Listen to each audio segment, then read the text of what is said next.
নমস্কার বন্ধুরা, কেমন আছেন সবাই? পিঠেপুলি চ্যানেলে সকলকে স্বাগত জানাই। বানিয়ে নিয়েছি নবাবের সিমুই। তার জন্য 1 কাপ চিনি নিয়েছি আর 2 প্যাকেট সিমুই নিয়েছি। 2 প্যাকেটে পরিমাণটা ছিল 250 গ্রাম মতো।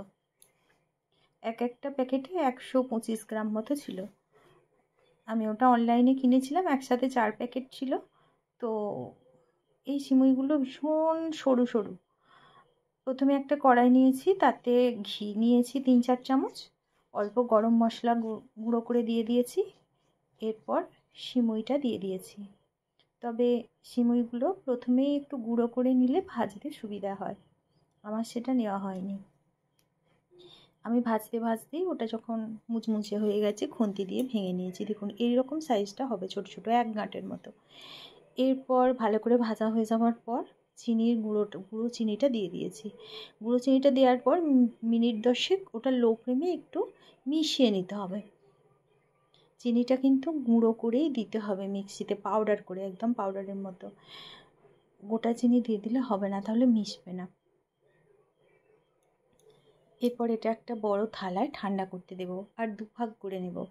কারণ ওটাকে প্রথমে সিমুই দেব, তারপর রাবড়ি দেব, তারপর আবার সিমুই দেব। সেই জন্য 2 ভাগ করে নেব, হাফ হাফ। সেই জন্যই 2 প্যাকেট সিমুই নিতে হয়েছে, একটু বেশি পরিমাণেই লাগবে।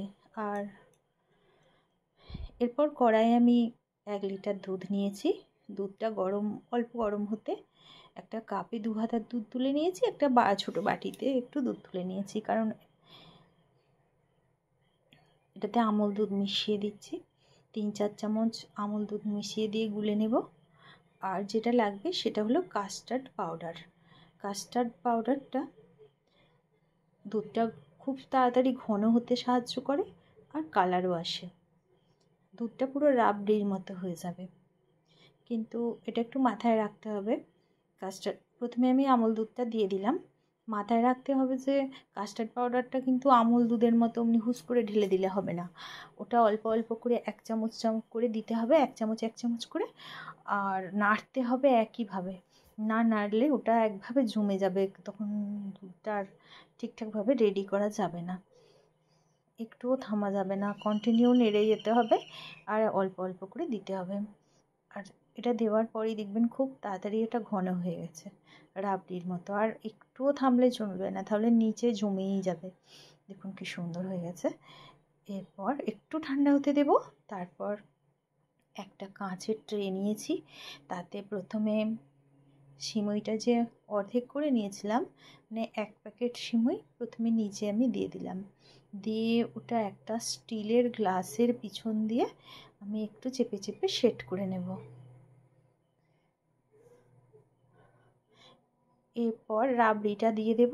তারপর আবার যে অর্ধেকটা সিমুই আছে সেটা দিয়ে দেব। রাবড়িটা পুরোটাতে ছড়িয়ে দেব। মানে এটা একটা লেয়ার, প্রথমে সিমুইয়ের লেয়ার, তারপর দুধের লেয়ার, তারপর আবার সিমাই। এটা খুব সুন্দর দেখতেও লাগে। যখন আস্তে আস্তে কেকের মতো কেটে দেবেন প্লেটে, বাড়িতে যদি খুব গেস্ট আসে, আগে থেকে এটা রেডি করে ফ্রিজে রেখে দেবেন। এটা ফ্রিজে সেট করতে দিতে হবে। এটা হয়ে যাওয়ার উপরে আমি একটু ওই ড্রাই ফ্রুট হচ্ছে পেস্তা, কাজু, তারপর আম, এগুলো কুচো কুচো করে ছড়িয়ে দিয়েছি দেখতে ভালো লাগার জন্য। এরপর এটাকে ঘন্টা 2-3 না ফ্রিজে সেট করতে দিতে হবে। ঘন্টা 2-3 ফ্রিজে রাখার পর খুব সুন্দর সেট হয়ে যাবে।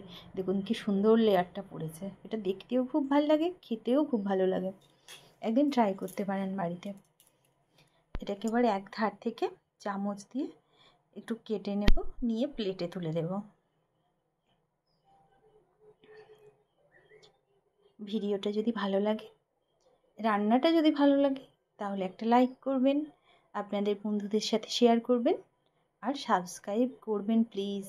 আমার সাবস্ক্রাইবার একেবারেই নেই, একটু সাবস্ক্রাইব করবেন। ভিডিওটি দেখার জন্য অনেক অনেক ধন্যবাদ। দেখুন কি সুন্দর লাগছে। এটা একটা অন্যরকম মিষ্টি। অনেক ধন্যবাদ।